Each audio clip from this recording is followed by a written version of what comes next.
Imagine waking up to headlines screaming, "The Pope has left the Vatican and settled in France."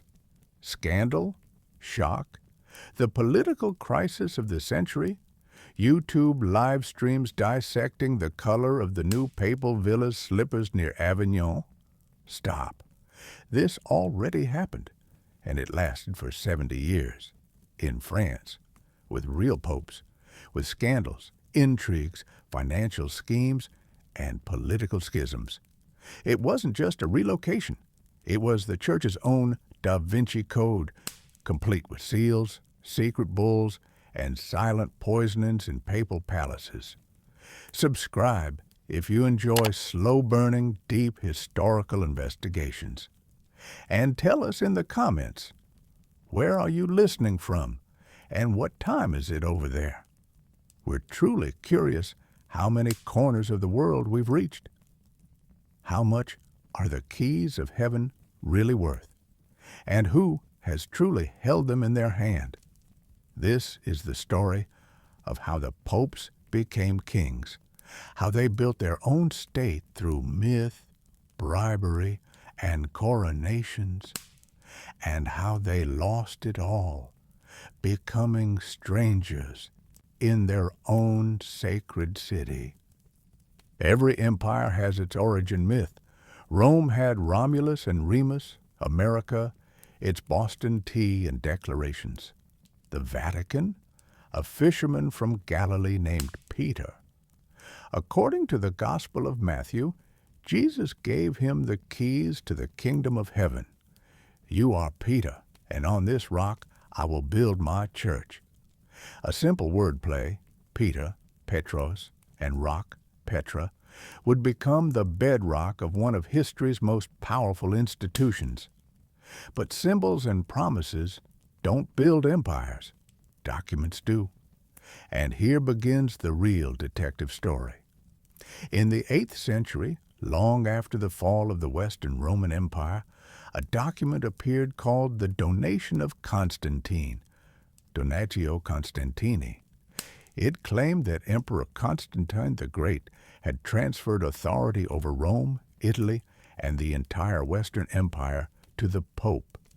A thank you gift, the text said, because the Pope had miraculously healed Constantine of leprosy. One problem, it was a brilliantly crafted fake. Created within or near the Vatican around 775 AD, its purpose was clear: to grant the Pope legitimate political sovereignty. No one in the 8th century was checking footnotes. The world accepted it, and it became the cornerstone of papal territorial claims. This forged scroll was the Church's equivalent of a dollar bill, not valuable because of gold, but because everyone believed in its power. In 754, Pope Stephen II crossed the Alps and crowned Pepin the Short, king of the Franks. In return, Pepin donated lands to the Pope, thus creating the Papal States. Here's the twist. At that moment, the Pope had no legal claim to any land. But armed with the forged Donation of Constantine, it all looked legitimate, and so it began. The Pope was no longer just a spiritual leader. He was a prince, a king without a crown, yet with land, taxes, and armies. For 7 centuries, the popes ruled territories stretching from Rome to the Adriatic. Heaven may have been their capital, but their pockets were deeply earthly. The irony? The forgery was exposed in the 15th century, but by then, the deed was done. The Church had long since become a political superpower. In the 1400s, humanist Lorenzo Valla demonstrated that the Latin used in the donation was too modern for Constantine's era. But the Church no longer needed the document as justification. It already held power. So the first key to heaven wasn't golden, it was parchment. And it didn't open the gates of eternity. It unlocked influence, land, and rule. In medieval Europe, there was no wall between church and state. They were the same building. And while in the East, Byzantine emperors donned vestments and led liturgies, in the West, the church made its move. The Pope became a king. It wasn't a coup. It was a slow transformation where crowns eventually weighed more than gospels. The year is 754. Pope Stephen II is in a desperate position. Rome is threatened by the Lombards, the Eastern Emperor shows no interest, and salvation lies beyond the Alps. So the Pope does the unthinkable. He crosses the Alps to visit the Frankish king, Pepin the Short. For the first time in history, a pope seeks not a spiritual brother, but a military ally. Pepin, an ambitious ruler, sees an opportunity. I'll help you, Holy Father, and I'll bless your rule as the will of God. In 756, Pepin defeats the Lombards and transfers large territories in central Italy to the Pope. This isn't a symbolic gift. It's a real political act.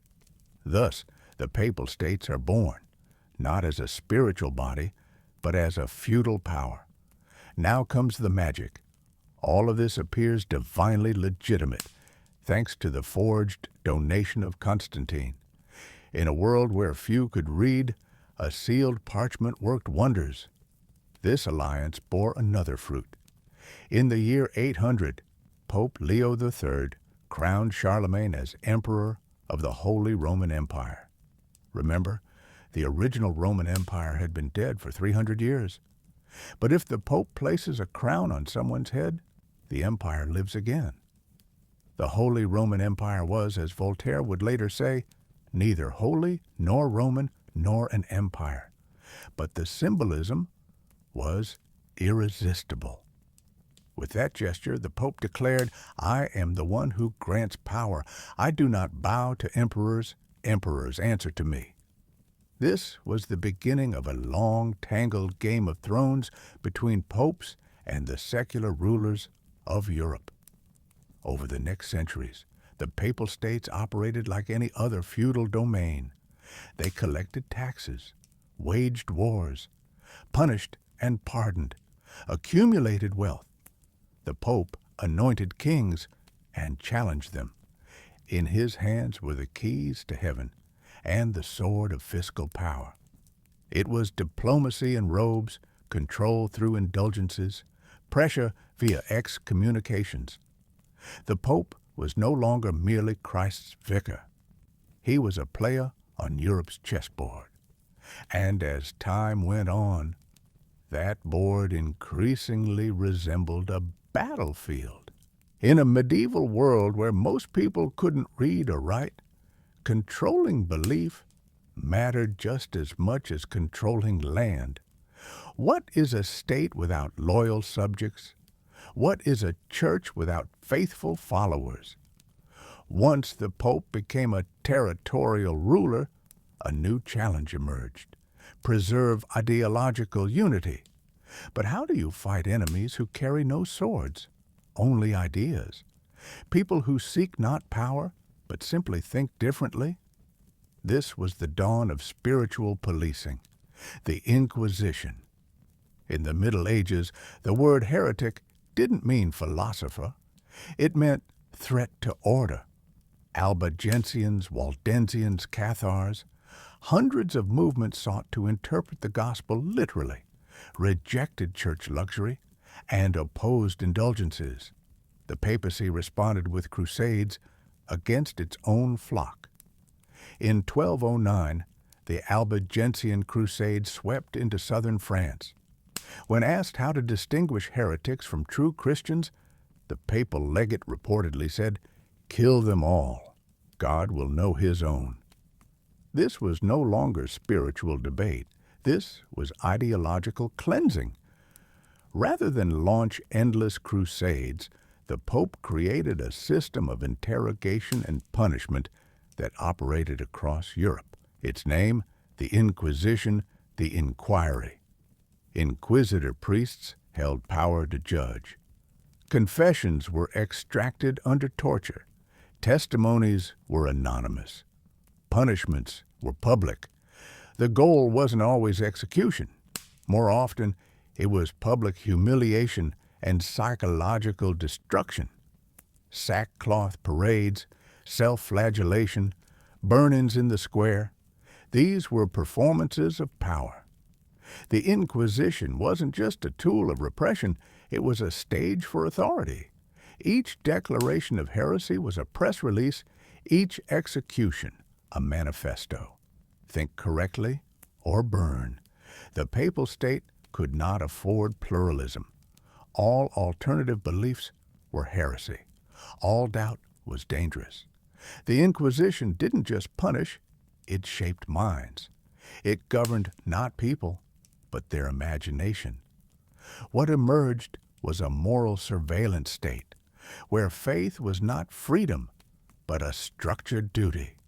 When a state claims to rule by God's will, any disagreement becomes blasphemy, and thus a threat to order, a threat to the universe, a threat to the future. Papal coats of arms display keys to heaven. Imperial seals display swords. For centuries, these two symbols collided in a bloody dance of ambition. If you were the Pope, you ruled over souls. But if you were the Emperor, you wanted those souls working for you. This wasn't just a clash of church and state. It was a war for the right to define reality. In the 11th century, Pope Gregory VII entered a deadly game with Emperor Henry IV. The issue, investiture, the right to appoint bishops. The church declared, "Only we can appoint clergy." The emperor replied, "These are my lands. I appoint who I want." In 1076, the Pope excommunicated Henry IV. What did that mean?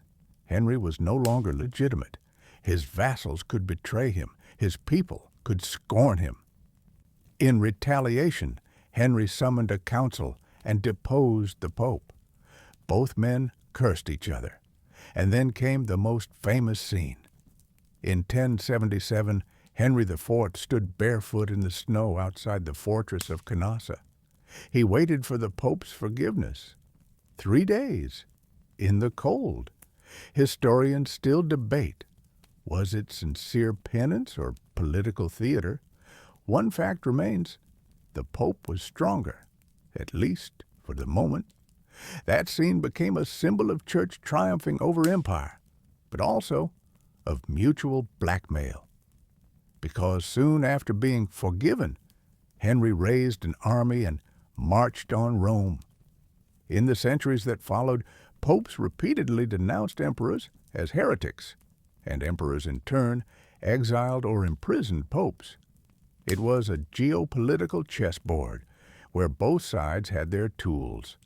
The Pope had excommunication. The Emperor had armies. Both had diplomats, spies, and bribed cardinals. In the 13th century, Pope Innocent III reached the height of papal power. He crowned and deposed monarchs, distributed crowns like prizes. But at the same time, he sowed division. Europe fractured into a papal party and an imperial party. This wasn't just a struggle for dominance. It was a conflict over narrative. Who interprets history? Who sets the path? Who shapes the future? The emperor ruled bodies, but the Pope ruled conscience. And when conscience defies, empires crumble, like idols made of salt. Rome was the capital of the Christian world. But in the 14th century, suddenly, the Pope no longer lived in Rome. He moved to France, not for a few months, but for 70 years. Why? How? And most importantly, who was really pulling the strings? This is the story of how, in the pursuit of stability, the Church trapped itself in its own diplomacy, where gold became shackles and the French king an invisible puppeteer.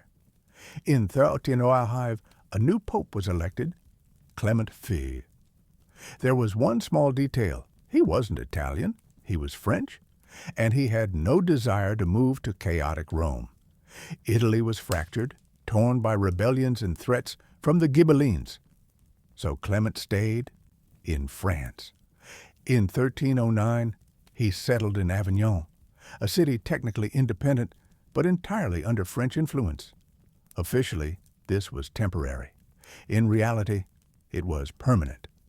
Thus began the Avignon papacy. In the heart of Avignon rose a massive papal palace, a masterpiece of architecture and a monument to dependence. Vast frescoed halls, chambers for dozens of cardinals, archives, treasuries, kitchens, even secret passages. But all of it stood on foreign soil. The Pope became Europe's richest prisoner, a ruler without a realm, a monarch without an army, and worst of all, the voice of the Church speaking with a French accent. Behind him stood the French king, installing loyal bishops, shaping church policy, and directing finances. The Avignon court was no monastery. It was a bureaucratic machine run by diplomats, merchants, and mountains of gold. The papacy became the center of a spiritual economy, indulgences, episcopal appointments, sales of office, and everything for a price. Rivers of silver and gold flowed into Avignon. Across Europe, outrage grew. Whose God does the Pope serve, Christ's or the French king's? Poets called it the Babylonian captivity. The people, a betrayal of faith. Politicians, a smart investment. Avignon became more than a place. It became a metaphor, of faith that traded the cross for comfort and Rome for royal approval. The Holy See in Avignon looked majestic. Stone palaces, frescoed halls, marble floors. But beneath this architectural splendor lay a very different reality, a papal bureaucracy that resembled a financial syndicate more than a spiritual hub. In Avignon, they didn't just pray, they counted, stored, invested, and eliminated when necessary. This was a church where gold outweighed holiness. The system of indulgences, selling forgiveness of sins, existed before. But in Avignon, it became a full-blown financial machine. Every bishop, abbot, or priest had a rate card. Sinned? Pay. Want a shortcut through purgatory? Pay. Want a church office? Pour more. And the money didn't disappear. It flowed directly into the papal treasury of Avignon. From there, it funded construction, diplomacy, military campaigns, and opulence. Within this web of wealth, one figure stood out: the papal financiers. They weren't clergy. They were men with money and minds. One of the most famous, Gaspard d'Oissy, nicknamed the Banker of God. He handled papal loans, speculated on currency, recorded indulgences as assets. Effectively, he ran the first multinational offshore jurisdiction in history, centered in Avignon. By this time, the church had diplomats, spies, and bankers. The Pope was no longer just a shepherd. He was the CEO of Heaven TM Inc. But where there is money, there is power. And where there is power, there is poison. Inside the papal court at Avignon, suspicious deaths became whispered legend. Cardinals who fell ill, popes who never woke up, aides who disappeared.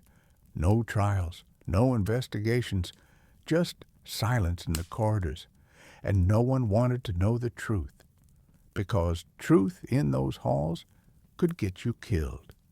In those years, the papal ring could grant salvation or seal your death warrant. It all depended on how useful you were to the exiled church. In any organization, conflict is inevitable. But when the church ends up with 3 popes at once, it's not just a crisis. It's an administrative apocalypse. What began as a political quarrel became the deepest schism in Catholic history. The Great Western Schism, 1378-1417. 3 men each claimed to be the true successor of Peter. Each had their own cardinals, their own city, their own agents, and none were willing to yield. In 1377, Pope Gregory the Thorn returned from Avignon to Rome, formally to restore tradition. But after his death in 1378, the cardinals elected a new pope, Urban VI. There was one problem. He was uncontrollable, too independent, too severe, too unmanageable. The French cardinals declared the election invalid and elected another pope, Clement VII, who returned to Avignon. And so it began, a church with 2 popes, one in Rome, one in France, both issuing decrees, both hurling excommunications, both claiming holiness. Then came a third. In 1409, in a desperate attempt to end the division, the Council of Pisa was called. They decided to elect a third pope, Alexander III. The problem? The first 2 refused to step down. The result? 3 popes simultaneously. A papacy that once claimed universality and unity became a caricature of itself. The world, exhausted by double taxes, triple bulls, and mutual excommunications, simply lost trust. This was no longer a battle for faith. It was an opera of power. In 1414, the Council of Constance was convened to clean up the mess. After lengthy negotiations, political pressure, and bribes, 2 popes were forced to resign, the third was excommunicated, and Martin V was elected. In 1417, the church had 1 pope again, but not its credibility. Its image was tarnished. This was reform not from within, but from a sheer instinct for survival. Once the pope was the vicar of Christ. Now there were 3. So someone was lying, maybe all of them. And worse, the world had gotten used to it. After 3 popes, financial scandals, the Avignon captivity, and a great schism, the church looked as if it had just survived its own judgment day. But the story of the Catholic Church is not just one of collapse. It is one of resilience, reinvention, and the power to turn defeat into authority. Between the 16th and 19th centuries, the Papal States gradually lost territory. Finally, in 1870, Rome was seized by the forces of a unified Italy. Pope Pius IX refused to recognize the new state, shutting himself within the Vatican and declaring himself a prisoner of the Apostolic Palace. The papacy was again trapped, this time not in Avignon, but in its own city. In 1929, the world witnessed one of the most cynical yet effective deals in political history. Pope Pius X signed the Lateran Accords with Benito Mussolini. Italy recognized the Vatican as an independent state, guaranteed religious freedom, and offered financial compensation. In return, the Pope recognized the new Italian regime, ended his prison protest, and became a fully sovereign head of state. From the ashes of the dissolved Papal States rose the Vatican we know today, a tiny but sovereign nation with its own guard, its own postal system, its own bank, and diplomats who influence world politics without a single soldier. The Vatican of the 20th century is a paradox. The smallest country on earth, with one of the loudest voices. A city of just 44 hectares, guiding the faith of over 1 billion people. A state with no army, shaping global values and diplomacy, all of it, the legacy of centuries of intrigue, compromise, war, and forgiveness. The shadow of Avignon still lingers over the dome of St. Peter's, but now that shadow is part of a larger mosaic, and the Vatican, despite everything, remains a symbol of how one can survive the tempests of politics without losing spiritual form.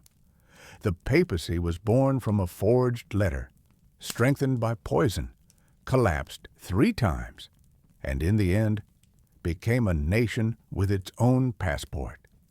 In a world where empires fade and corporations rule, the Vatican is a remarkable anomaly.